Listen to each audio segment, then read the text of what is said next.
The hay is in the barn, and there's 14 plus people that are a little more sore this morning.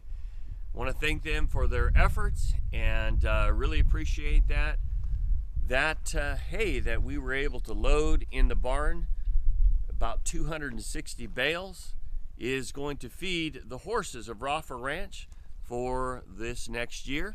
And I want to thank those that work in the hot rod gathering effort. That donations that come from the hot rod gathering help pay for this. And so those of you that come to the hot rod gathering and graciously give donations, thank you for that. This effort here works with children at risk and helps give them hope in Jesus Christ, helps them through their anxieties and their fears. In our devotional this morning, we have something rather interesting. Eliphaz has got a contradiction in his complaint against Job. He says that Job is going through what he's going through because God is judging him, but also God doesn't really care about his individual issues. Well, he's wrong on both accounts. One, God isn't necessarily judging him. God is allowing him to go through this tribulation that it might strengthen him. We were able to load that hay last night, and that's 26,000 pounds. And so by throwing every one of those bales off the stack, I moved 26,000 pounds. And so I feel stronger this morning because of that labor, because of that effort. When we go through these trials and these difficulties and with the strain that's put upon us as a child of God, when we lean upon the Lord, we can be strengthened. But I didn't do it on my own. There were a lot of other people here working, and so as a church we can go through this together.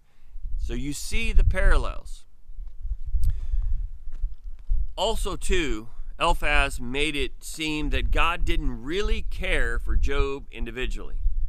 We know that's not true.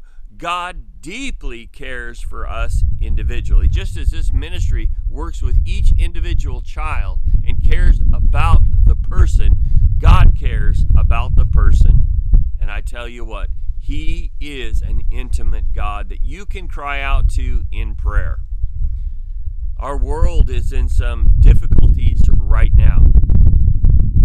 And I suspect there's going to be many people that are going to cry out to God. And I suspect that as the deception continues, not only in the world, but even in the one world church, that those that are true Christians will really rise up at this time. There will be a cry out to God for what is going on. There will be a refining of the Lord's work.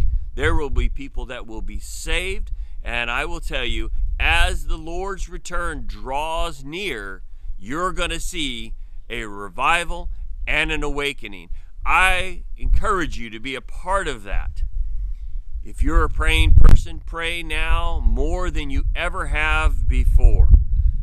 Reach out, witness. It's vitally important. May God richly bless you. Thank you for your efforts here. Thank you for your efforts as they relate to eternity. God bless.